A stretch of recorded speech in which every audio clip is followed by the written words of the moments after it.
आप देख रहे हैं डार्क फाइल्स।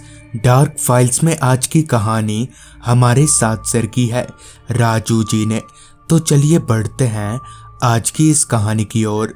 आज की इस वीडियो में आगे बढ़ने से पहले अगर आपने अभी तक हमारे चैनल को सब्सक्राइब नहीं किया है तो कर लें, और ऐसी ही और वीडियोस के लिए देखें अनहोनी। चैनल के लिंक आपको नीचे डिस्क्रिप्शन बॉक्स में मिल जाएगी। पिछले 16 सालों से मैं ट्रक चलाने का काम किया करता था, मगर मेरे साथ पहली और आखिरी बार घटी इस घटना से मैं इस कदर डर गया कि मैंने ट्रक चलाने का काम ही छोड़ दिया। दरअसल बात 2009 की है। दिवाली आने में कुछ हफ्ता भर जैसा वक्त ही बच गया था। अभी मैं अपने मालिक के साथ ट्रांसपोर्ट ऑफिस में बातें कर ही रहा था कि मालिक ने कहा, राजू, मेरा एक दोस्त है यहीं पर, वो अपना घर शिफ्ट कर रहा है, तो घर का फर्नीचर वगैरह लोनावला ले जाना है। जिस पर मैंने कहा, जी मालिक, पर निकलना कब है? जिस पर मालिक ने कहा, कल ही निकल जाना। अगली सुबह मैं ट्रक लेकर मालिक के दोस्त के घर के बाहर पहुंचा। सारे मजदूर पहले से ही तैयार थे। मेरे ट्रक रोकते ही उन्होंने सामान चढ़ाना शुरू कर दिया। तभी 4 मजदूर एक बड़ी सी अलमारी को घर से बाहर लेकर आए। अभी वो अलमारी को ट्रक में चढ़ा ही रहे थे कि तभी घर से एक आदमी निकला और उस अलमारी को ताला मार दिया। फिर सारे सामानों की लोडिंग हो जाने के बाद जब मैं वहां से निकल रहा था, तभी उस आदमी ने मेरे कंधे पर हाथ रखते हुए कहा, अपना ध्यान रखना। मुझे उसकी ये बात काफ़ी अजीब लगी, क्योंकि इससे पहले ना तो कभी किसी ने मुझे ऐसा कहा था और ना ही इस तरह से मेरे कंधे पर हाथ रखा था। खैर, मैंने ट्रक स्टार्ट किया और वहाँ से निकल पड़ा। चूँकि यहाँ से लोनावला 1 दिन का रास्ता है, तो अभी वहाँ पहुँचने में वक्त लगेगा। ऊपर से मेरे साथ हेल्पर भी नहीं था, जिस वजह से मैंने सोच लिया था कि रुकते रुकते चलूँगा। अब मुझे ट्रक चलाते चलाते काफ़ी वक्त हो चला था और अब धीरे धीरे दिन ढलने को हो गया था। चूँकि मैं काफ़ी देर से ट्रक चला रहा था, जिस वजह से मैंने किसी ढाबे पर रुककर चाय पानी करने का सोचा। लिहाजा मैंने ट्रक को एक ढाबे पर रोका। थोड़ी देर उस ढाबे पर रुककर चाय पानी पीने के बाद मैं वापस से लोनावला की ओर आगे बढ़ने लगा। अब तक पूरी तरह से अंधेरा हो चुका था और अब आसमान पर सूरज की जगह चांद ने ले ली थी। चांद की मध्यम रोशनी और आसपास की ठंडक मन को काफ़ी सुकून दे रही थी। अब धीरे धीरे पहाड़ी रास्ता शुरू होने लगा था, जिस वजह से आसपास का माहौल एकदम से बदल चुका था।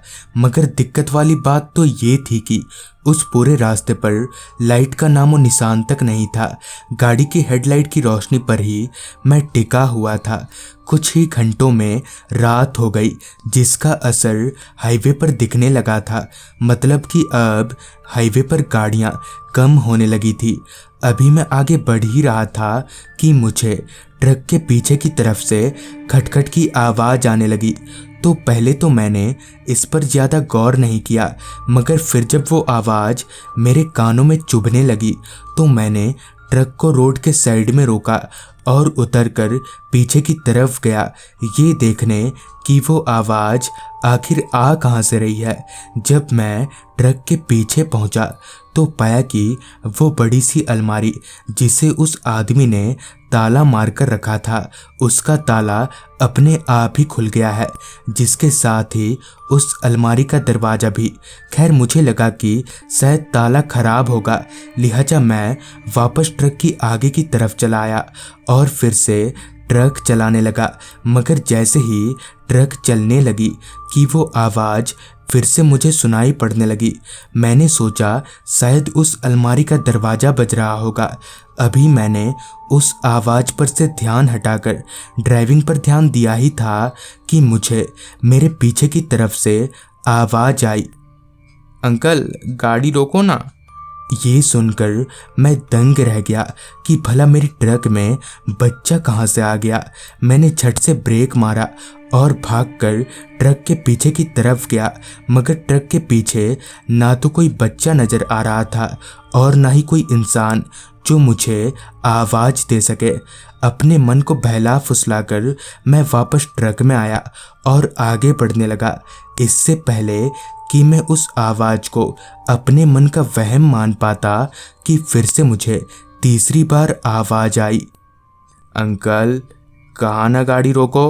मगर इस बार वो आवाज ट्रक के पीछे से नहीं बल्कि मेरे बगल वाली सीट से आ रही थी। मैंने जब बगल की सीट की तरफ पलटा तो मैंने जो देखा उसे देखकर मेरी आंखें फटी की फटी रह गईं। स्टीयरिंग पर मेरे हाथ एकदम से कांपने लगे थे। दरअसल मेरी पास की सीट पर एक बच्चा बैठा था।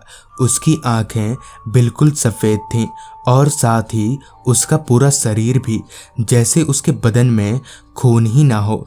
डर के मारे मेरा पूरा शरीर पसीने से तर हो गया था। मगर तभी वो बच्चा अचानक ही हवा में धुआं हो गया। फिर मैंने जैसे तैसे खुद को संभालते हुए ट्रक संभाला। अगली सुबह फिर जब मैं लोनावला पहुंचा तो मैंने मालिक को फ़ोन किया और उन्हें पूरी बात बता दी। तब जाकर उन्होंने बताया कि आज से कुछ साल पहले उनका दोस्त और उसकी वाइफ कहीं बाहर गए हुए थे और उन्होंने अपने बच्चे को नौकरानी के भरोसे घर में ही छोड़ दिया था। मगर उनका बच्चा बहुत बदमाशियां करता था और उसकी शैतानियों से तंग आकर दिमाग से कमज़ोर उस नौकरानी ने उसे इसी अलमारी में भरकर बंद कर दिया था और दम घुटने की वजह से उस बच्चे ने उसी अलमारी में दम तोड़ दिया और तब से उस बच्चे की आत्मा इसी अलमारी में रहती है। तो दोस्तों, ये थी राजू जी की भेजी गई कहानी। अगर आपके पास भी ऐसी ही कोई कहानियाँ हैं तो हमारे साथ ज़रूर शेयर करें। तो मैं आर्यन जल्द ही मिलूँगा आपसे ऐसी ही एक कहानी के साथ।